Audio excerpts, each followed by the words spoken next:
Olá pessoal, sejam bem-vindos. Eu sou a professora Franciele e hoje vamos abordar alguns tópicos sobre os cromossomos, genes e DNA, que basicamente são moléculas que carregam nossas informações genéticas. Vamos começar?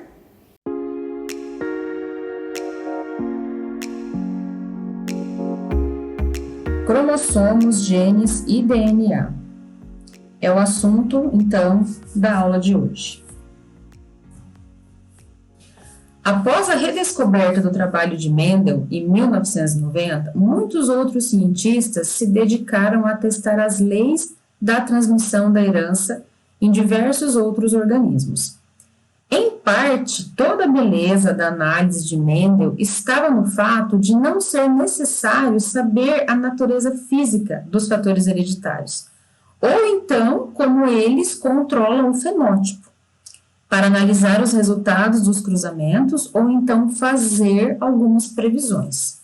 Entretanto, apesar de todo o estudo realizado por Mendel, diante de todas as suas publicações, dos seus experimentos, ainda ficavam algumas perguntas sem respostas, como, por exemplo, o que seriam realmente os fatores hereditários e onde esses fatores estão localizados. O batismo da genética e a origem de alguns termos.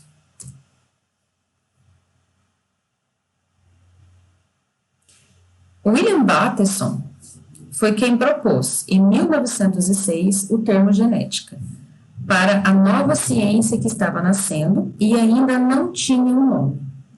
Então, por volta de 1897, Bateson começou a desenvolver experimentos de hibridação com algumas aves domésticas e também com algumas borboletas. E ao ler os trabalhos de Mendel, ele reconheceu a importância de tais leis propostas para, então, a realização do seu experimento e também para os resultados que ele havia obtido. Em 1902, Bateson traduziu todo o trabalho de Mendel para o inglês e divulgou fortemente as leis mendelianas na transmissão da herança biológica. Um outro fato interessante é que, embora ao apresentarmos o trabalho de Mendel, os termos zigoto, homozigoto e heterozigoto sejam usados, eles só foram propostos mais tarde também por Bateson, que ainda criou o termo alelomorfos, que hoje reduziu apenas para o termo alelos. Mas a criação dos termos gene, genótipo e fenótipo, ela é acreditada a outro importante cientista da época, conhecido como Johansen. E a partir de alguns estudos que foram realizados com alguns feijões, Johansen pôde observar que os indivíduos com a mesma constituição genética, eles poderiam apresentar pesos diferentes devido a algumas influências de fatores ambientais, introduzindo assim o termo genótipo para a constituição genética do organismo e fenótipo para a característica apresentada pelo organismo, que depende também da interação de seu genótipo com o ambiente, com o meio externo. O termo gene, ele também foi proposto por Johansen, veio da abreviação do termo pangene. Então, para nomear as partículas discretas que ele acreditava serem responsáveis, então, pela determinação da herança biológica. Atribuímos ainda a Sutton e a Theodore Boveri, por seus trabalhos publicados no início do século XX, as primeiras ideias que relacionam os fatores hereditários com os cromossomos. Sutton ainda, através de seus estudos com gafanhotos, ele conseguiu demonstrar que havia um paralelismo entre o comportamento das unidades hereditárias postuladas por Mendel e o comportamento dos cromossomos durante a fase da meiose e também durante a fase da fertilização. Boveri ainda conseguiu alterar o número de cromossomos em ouriços do mar e demonstrou que os cromossomos de uma espécie diferem uns dos outros e que o conjunto completo de cromossomos ele é necessário para o desenvolvimento normal do nosso organismo. Atualmente, embora a ideia de que genes estão nos cromossomos pareça muito óbvia para a gente hoje em dia, na época em que toda essa teoria começou a ser fundamentada, essa ideia ainda não estava clara e nem era aceita pela maioria da comunidade científica. Então, Bateson, um dos mais proeminentes geneticistas, ele não se convenceu das sugestões que foram, então, propostas por Sutton. Sutton, ele era um cientista que trabalhava no laboratório de Wilson, na Columbia University. E foi necessário que diversas evidências científicas elas fossem acumuladas para que a ideia proposta por Sutton e Boveri fossem aceita acima de qualquer suspeita. E a fusão entre a genética e a citologia, ela se tornasse uma parte essencial de toda a análise genética. Descoberta dos cromossomos sexuais. No final do século XIX e início do século XX, começaram a surgir as primeiras evidências do envolvimento de cromossomos na determinação dos sexos. Essas evidências, elas foram mais um ponto a fortalecer a ideia de que os cromossomos são a base da hereditariedade. Em 1891, Henke publicou suas observações sobre a existência e o comportamento de um cromossomo acessório durante a fase da espermatogênese de uma espécie de percevejo. Henke ainda pôde observar que cada célula diploide nos machos dessa espécie estudada possuía um total de 23 cromossomos, sendo que 11 pares de cromossomos homólogos, além de um cromossomo adicional, o qual ele chamou de elemento X. Entretanto, o comportamento desse cromossomo X, durante a fase da meiose, parecia incomum. No início da meiose, todos os cromossomos estavam duplicados, inclusive o cromossomo X. Mas, como não possuía um cromossomo homólogo, o X ele não podia se emparelhar e, portanto, apenas uma de suas células filhas recebia esse cromossomo no final da primeira divisão meiótica, que é essa imagem que a gente observa, né? Nós temos aí 3 divisões. Nós temos a replicação, a meiose da fase 1 e a meiose da fase 2. Nessa primeira imagem, nesse primeiro quadradinho aí, a gente começa a observar essa multiplicação, ou seja, o espermatócito em telófase na primeira divisão meiótica. Então, vocês podem notar que o comportamento diferenciado do cromossomo X, que está se dirigindo para o polo da direita, ele está em atraso, em relação aos outros cromossomos, né? E as células filhas, que são resultantes dessa divisão, temos ali também o cromossomo X, que está presente em apenas uma delas. Já na segunda divisão meiótica, quando essas cromátides de cada cromossomo, duplicando-se, eles se separavam e migravam para polos opostos. Eram formadas, então, 4 células filhas, das quais 2 possuíam 11 cromossomos, enquanto as outras 2 possuíam 11 cromossomos mais o X, né, que foi caracterizado aí como um cromossomo acessório. Assim, esse cromossomo X, ele era encontrado em apenas metade dos espermatozoides dessa espécie de percevejo. No entanto, Henke se limitou a descrever o que tinha observado, sem criar hipóteses para explicar o que estava acontecendo.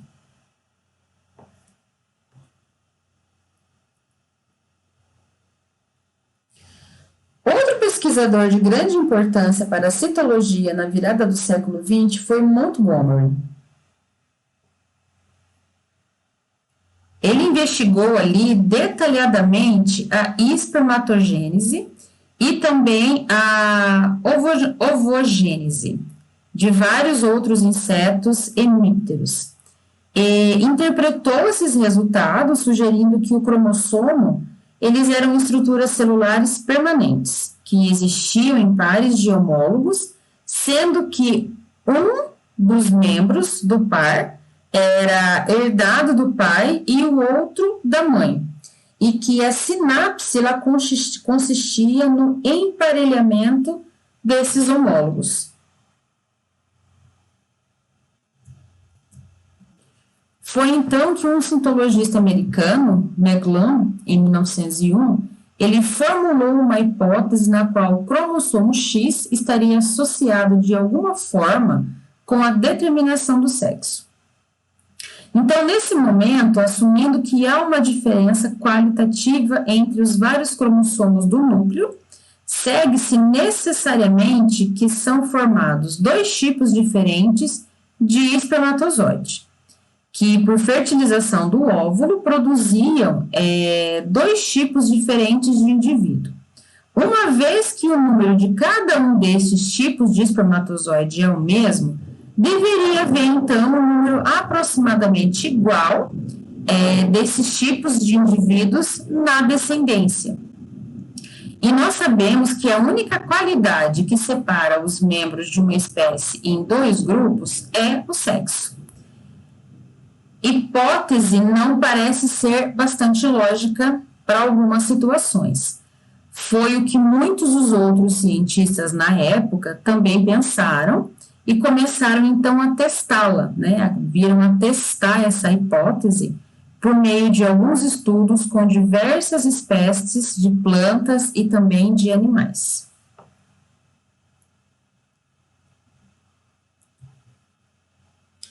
Aí nós entramos no sistema de determinação do sexo.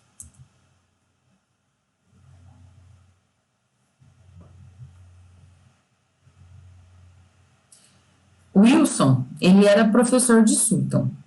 Foi um dos que se tornou forte defensor da hipótese de Sutton. A princípio, Wilson trabalhava no campo da biologia, do desenvolvimento, mas, após as publicações de Sutton, sua pesquisa voltou-se para o estudo citológico dos cromossomos e resultou numa série de artigos intituladas Estudos dos cromossomos.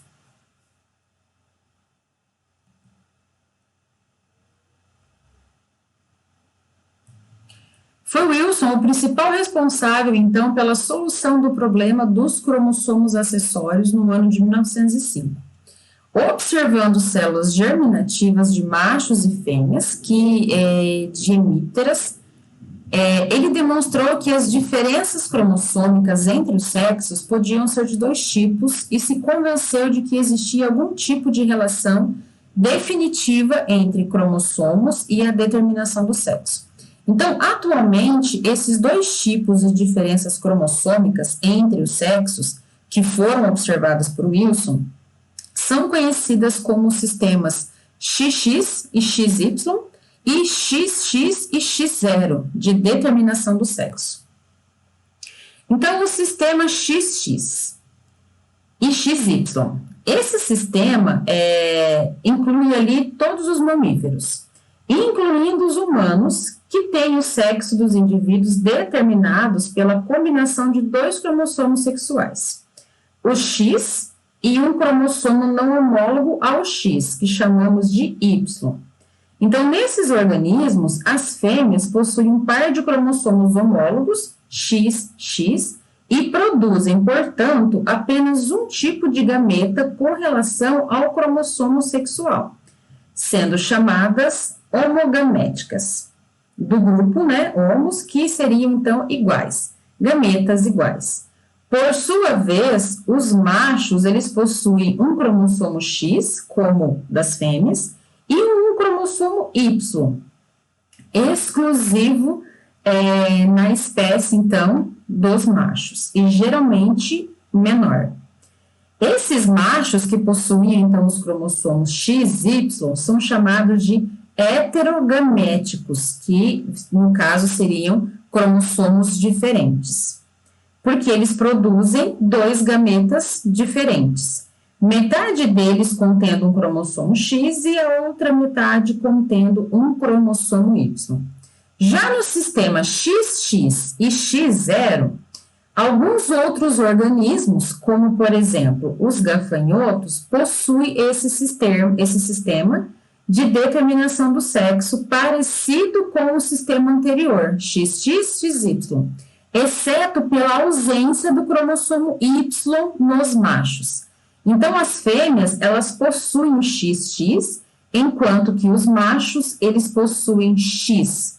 Nesse X0. Nesse caso, o 0 ele representa a falta de um cromossomo sexual. No entanto, os machos, eles continuam sendo o sexo heterogamético, né? Ou seja, que tem ali 2 cromossomos diferentes, porque metade dos espermatozoides, eles carregam o cromossomo X, enquanto que a outra metade não carrega cromossomo sexual. Então, nesse caso, assim como no caso do sistema XX-XY, são os machos que determinam o sexo dos indivíduos na sua prole, tá? Então, no caso de nós, seres humanos, quem determina o sexo é os cromossomos masculinos, porque eles possuem os cromossomos diferentes, tá? Mulheres carregam cromossomos XX, e homens carregam o cromossomo XY. Enquanto a mulher doa um cromossomo X, o homem vai doar um cromossomo X, que vai determinar o sexo feminino, ou ele vai doar um cromossomo Y, que vai determinar o sexo masculino.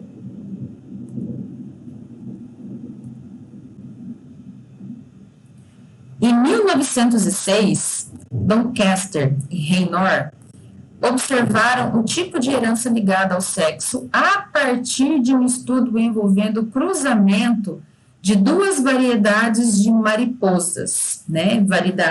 Variedades aí, Grossulariata e Lacticolor. As mariposas que tinham ali o gênero, né, Grossulariata, eram caracterizadas por possuírem asas escuras devido à presença de grandes manchas, enquanto que as Lacticolor apresentavam asas mais claras, uma vez que as manchas eram bem menores. Então, começou aí o cruzamento para fazer os testes sobre a herança ligada ao sexo, tá?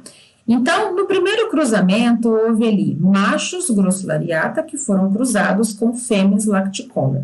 O resultado desse cruzamento foi obtido, então, indivíduos todos com características Grossulariata, que seria ali a primeira herança, né, da prole. Então, dessa forma, Doncaster e Raynor concluíram que o fator condicionante do estudo de caráter Grossulariata, ele era dominante em relação ao fator que condiciona o estado de caráter Lacticolor, que no caso, para eles, era um caráter recessivo, porque nesse cruzamento entre essas 2 espécies, todos os indivíduos vieram com a característica Grossulariata. Então, para eles, essa característica era a característica dominante.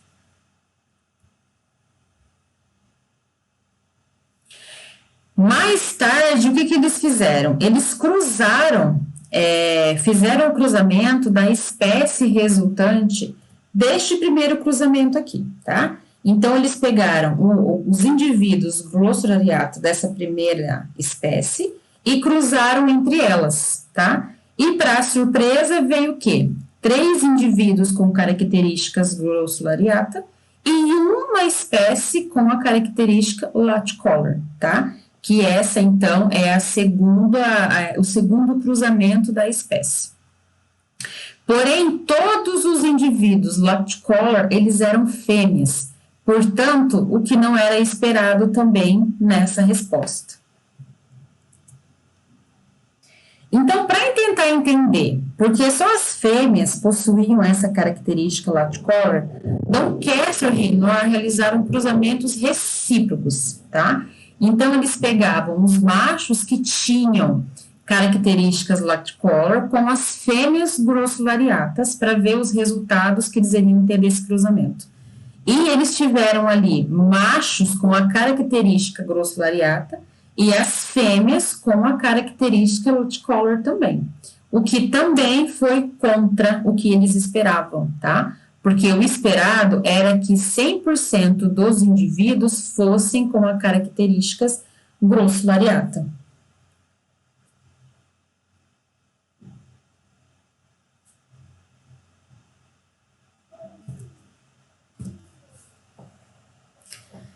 Então, a partir destas observações, Doncaster e Raynor formularam outra hipótese, um ponto complicado que fornecia uma explicação possível para esse problema que eles haviam encontrado. Entretanto, essa hipótese foi rejeitada quando começaram a surgir os primeiros trabalhos com o cruzamento de Drosophila. Então, de qualquer maneira, Doncaster e Raynor fizeram duas observações importantes.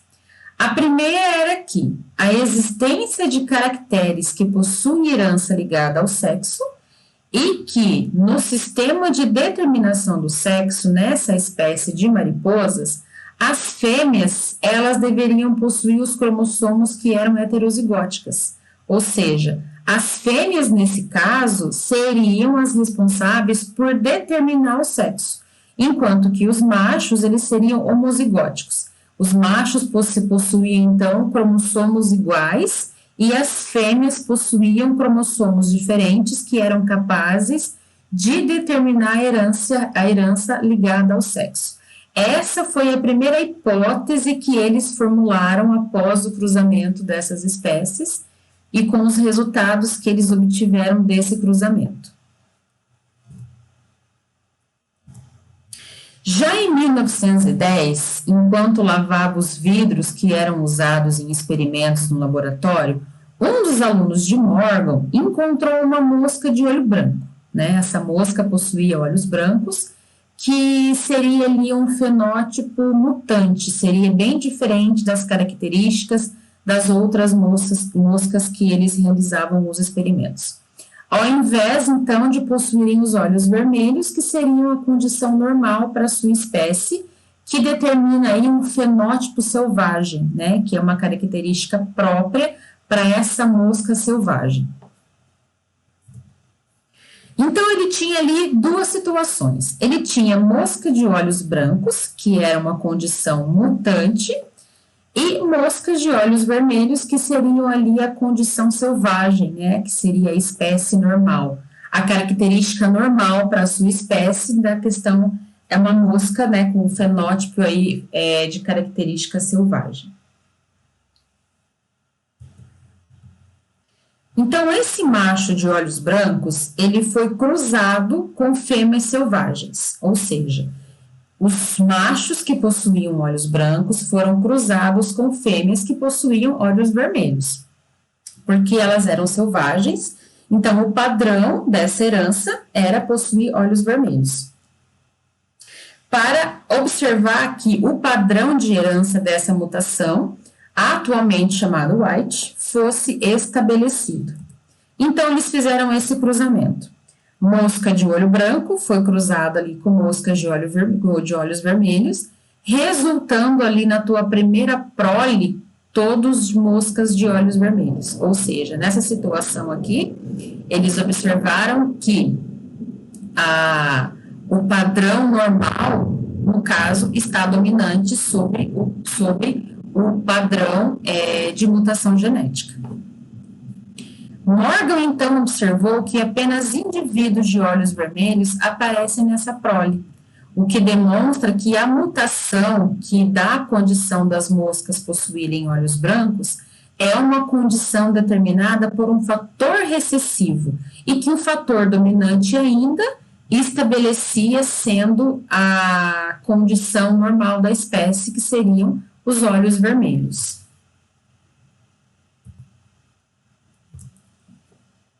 E mais uma vez ele fez o quê? Cruzou o resultado desta primeira condição, tá? Todo o resultado desse cruzamento, né? Ele pegou, então, e cruzou entre si, tá? Moscas de olhos vermelhos com mosca de olhos vermelhos. Porém, eles têm ali uma condição recessiva de olhos brancos e eles queriam observar os resultados vindo desse cruzamento. Resultou, então, 3 moscas possuindo ali olhos vermelhos, que é uma condição normal da espécie, e uma mosca de olho branco, que é a condição mutante da espécie, que eles possuíam um gene, então, até então, recessivo. Embora, a princípio, essa proporção encontrada pareça estar de acordo com os resultados obtidos por Mendel, havia um problema nessa situação. Todos os indivíduos de olhos brancos eram machos.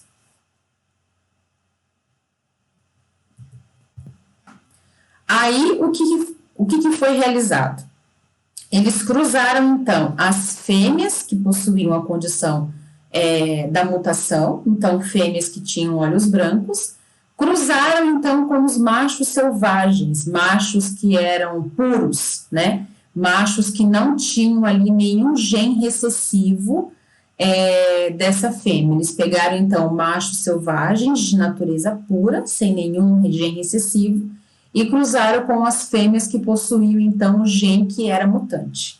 Eles tiveram, então, todas as fêmeas possuíam olhos vermelhos e todos os machos possuíam os olhos brancos. O que não estava de acordo com o esperado, porque o esperado era de 100% dos indivíduos viessem, então, com os olhos vermelhos, já que os machos selvagens, eles eram puros, eles não possuíam nenhum gene recessivo. Então, para eles, os machos selvagens com essa condição pura possuíam a dominância sobre o sexo. Então, Morgan, nessa situação, ele se deparou com um problema semelhante ao de Doncaster e Henry, né? No qual a herança de um caráter ele estaria associada também ao sexo. E para investigar mais a fundo, Morgan realizou um cruzamento recíproco ao original, que ele pegou, então, os machos de olhos brancos e cruzou com as fêmeas de olhos vermelhos lá daquela primeira condição, lá daquele primeiro cruzamento original. Resultou, então, fêmeas de olhos vermelhos, machos de olhos vermelhos, fêmeas de olhos brancos e machos de olhos brancos. Essa proporção foi de 1 para 1 para 1 para 1, tá? Nasceram, então, como resultado deste cruzamento, uma característica ali de cada espécie. O que também não estava de acordo com o esperado, porque eles esperavam também 100% desses indivíduos com olhos vermelhos.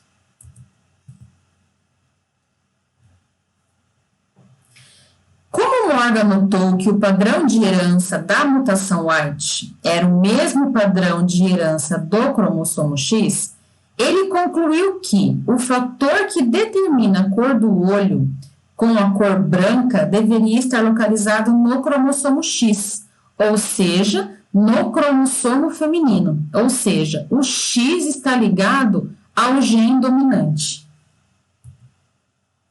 O macho que possuía apenas um cromossomo X, ele possuiria apenas uma cópia do fator determinante da cor dos olhos. Isso explicaria, então, os resultados que foram observados, porque explicaria que talvez os machos seriam portadores dos genes que seriam recessivos. A segunda hipótese de Morgan foi que, no cruzamento de fêmeas White com os machos selvagens, todos os filhos deveriam ter olhos brancos, enquanto que todas as filhas teriam olhos vermelhos. Haveria, portanto, na F2, que é o segundo cruzamento, uma proporção de 1 para 1 para 1 para 1 de machos white, fêmeas white, machos selvagens e fêmeas selvagens.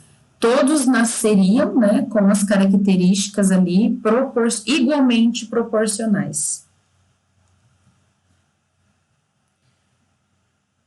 Essa hipótese, com outros caracteres em outros organismos, foi exaustivamente testada por Morgan e outros pesquisadores, e ela não pôde ser rejeitada. Essa teoria ainda ficou sendo testada porque em alguma situação eles encontraram que havia, sim, essa concordância dos resultados que eles haviam encontrado.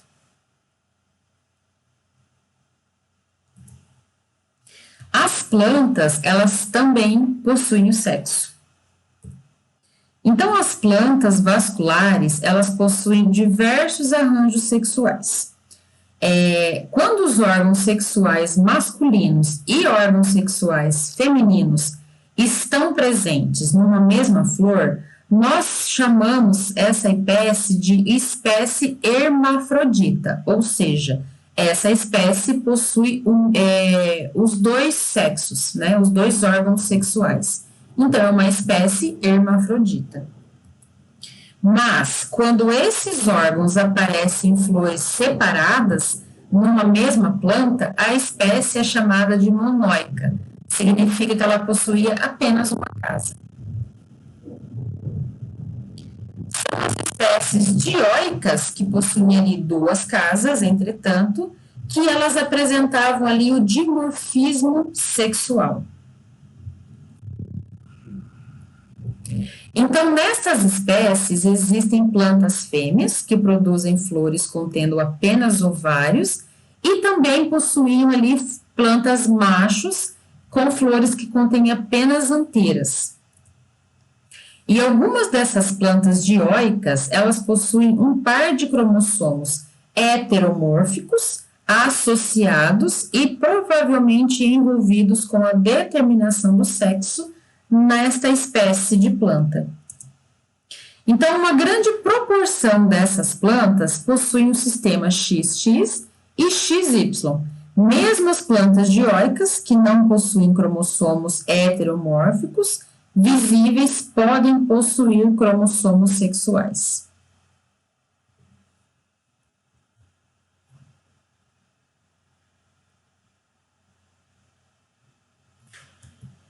Então, por volta ali de 1920, foi definitivamente aceita a ideia de que os fatores estavam nos cromossomos, né? Então, nessa época, eles aceitaram que os fatores de dominância ou não, eles estavam ali nos cromossomos sexuais, né? Em meados da década de 1940, chegaram-se, então, à conclusão de que o DNA, ele era um material hereditário, e que, de alguma forma, esse material hereditário controlava toda a síntese de proteínas. Em 1953, foi proposto um modelo que explica a estrutura do DNA, e no início da década de 1960, o código genético ele foi decifrado. Então, a partir deste momento, inúmeros estudos sobre a organização e o funcionamento dos genes, eles vêm sendo desenvolvidos e evoluídos conforme os estudos vão avançando. Então, vocês devem lembrar também que logo no início lá do século XX, comparando o comportamento dos cromossomos ali, durante aquela fase da meiose, com as leis da segregação e também da associação independente, segundo as leis de Mendel, Sutton propôs que os fatores hereditários, eles deviam estar nos cromossomos. Então, essa ideia não foi logo aceita, né, pela comunidade científica, só após muitos estudos e alguns acúmulos de evidência. Então, nessa ocasião, né, a partir de 1960, a ideia ela começa a ser realmente aceita sobre os fatores realmente estavam ali nos próprios cromossomos.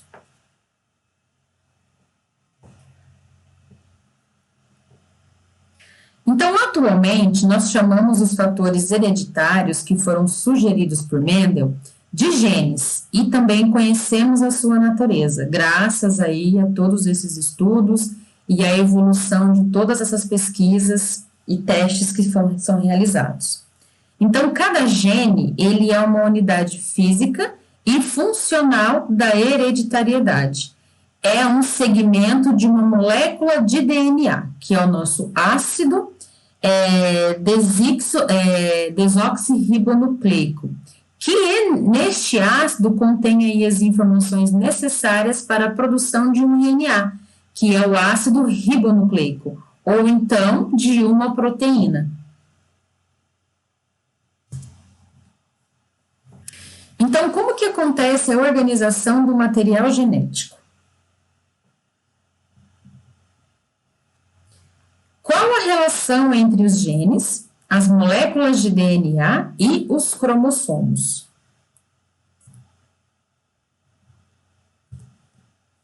Alguns genes, eles são transcritos dando origem a RNA nucleares, RNA ribossômicos ou RNA transportadores. Outros dão origem aos RNA mensageiros, que por sua vez são traduzidos em polipeptídeos. Então, nos eucariontes, a estrutura de um gene transcrito em RNA mensageiro, ele é formada por dois tipos distintos. Nós temos ali os exons, que são sequências codificantes que contêm informação para a produção da proteína, e os introns, sequências não codificantes que se inserem entre os exons e precisam ser retiradas antes da tradução. Esses exons e esses introns são sequências, então, que contêm informações, né? Então, esses diversos genes, eles se distribuem ao longo das moléculas de DNA e vão constituir, então, o genoma de um organismo. De forma geral, nós podemos dizer que um gene corresponde a um segmento da molécula de DNA que também é transcrito em um RNA.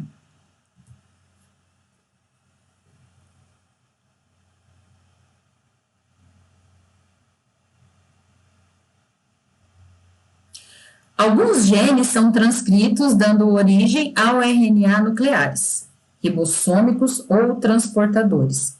Outros também dão origem aí a esses RNA mensageiros, tá? Quanto ali na questão dos eucariontes, nós vimos que nós temos os exons e os introns também. Quanto aos procariontes, a grande maioria não possui os introns, né? Possuem aí os exons. E, surpreendentemente, os genes, eles correspondem a uma quantidade relativamente pequena da molécula de DNA, e a maior parte do DNA nunca é transcrita em RNA e não contém informação para a produção de proteína.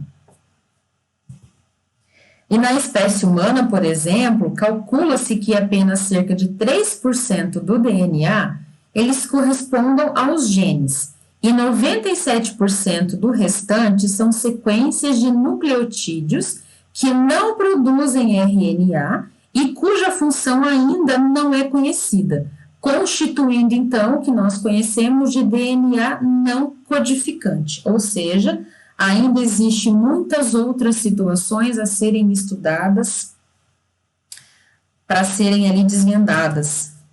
No entanto, muito do DNA não codificante, ele pode desempenhar funções importantíssimas na estrutura, no funcionamento e também na evolução do genoma. Então, cada molécula de DNA, ela está associada a uma série de proteínas, formando o que nós chamamos de cromossomos. E essa mistura de DNA e de proteínas que compõem os cromossomos recebe o nome de cromatina. A cromatina, ela pode assumir ainda diferentes níveis de compactação, dependendo aí da região do cromossomo e também da fase do ciclo celular. Então, quando a célula ela entra em processo de divisão, cada filamento que compõe o cromossomo, que é a cromátide, ela enrola-se sobre si mesmo, tornando-se ali progressivamente mais curto e mais grosso, até assumir o aspecto de um bastão compacto. Então, cada cromátide, ela condensa-se independentemente da sua irmã, né, de modo que na célula em divisão, pode-se ainda visualizar cada cromossomo constituído por 2 bastões unidos pelos centrômeros. E, em geral, ao falarmos ali de cromossomos, essa é a imagem que temos em mente. Mas é bom ainda frisar que os fios que constituem a cromatina são os cromossomos, que nessa interfase aí, não estando em seu grau máximo de compactação, e não podem, então, ser visualizados como estruturas individuais. E as nossas referências? Pessoal, espero que tenham aprendido um pouco mais sobre a nossa organização genética. E todo o material dessa videoaula está disponível no portal. Até a próxima videoaula.